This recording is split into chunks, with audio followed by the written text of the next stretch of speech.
ये पहला कवि, आधुनिक पहला कवि जिसने खड़ी बोली का सर्वाधिक प्रयोग किया और खड़ी बोली में सर्वाधिक रचनाएं किया और खड़ी बोली का अत्यधिक विकास किया, वे थे मैथिली शरण गुप्त। इन्हें खड़ी बोली का दद्दा कहा जाता है। ये क्वेश्चन आ सकता है कि खड़ी बोली का दद्दा किसे कहा जाता है, तो खड़ी बोली का दद्दा कहा जाता है मैथिली शरण गुप्त को।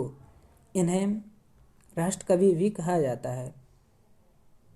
इन्हें राष्ट्रकवि महात्मा गांधी के द्वारा कहा गया था। अब पूछ ले कि हिंदी भाषा की पहली रचना कौन सी थी, हिंदी में की गई पहली रचना कौन सी थी, तो हिंदी में की गई पहली रचना रामचरितमानस थी। हिंदी की पहली रचना रामचरितमानस थी। यह तुलसीदास जी द्वारा लिखा गया महाकाव्य है।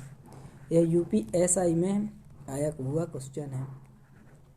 भारत में बोली जाने वाली भाषाओं में सबसे पहला स्थान किस भाषा का है, तो भारत में बोली जाने वाली भाषाओं में पहला स्थान हिंदी भाषा का है। लेकिन विश्व में बोली जाने वाली भाषाओं में हिंदी का तीसरा स्थान है।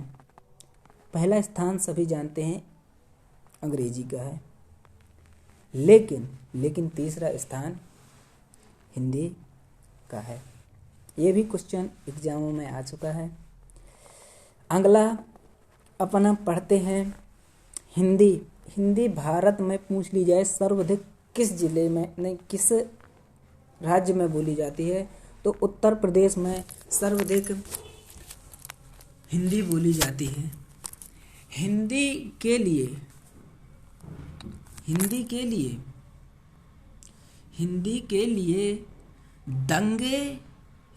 लिए दंगे भी यूपी में हुए थे। हिंदी भाषा को मतलब सभी प्रश्न पत्र या फिर सभी एग्जामों में हिंदी ही आए। हिंदी अपनी मातृभाषा है, इसलिए अंग्रेजी में यूपीएससी के जो पेपर होते हैं वो उनको हिंदी में कराने के लिए यूपी में दंगे किए गए थे, जिससे इलाहाबाद में जो यूपीएससी की कोचिंगें थीं अंग्रेजी वाली, वो सभी छोड़ छाड़ के दिल्ली चली गई थी।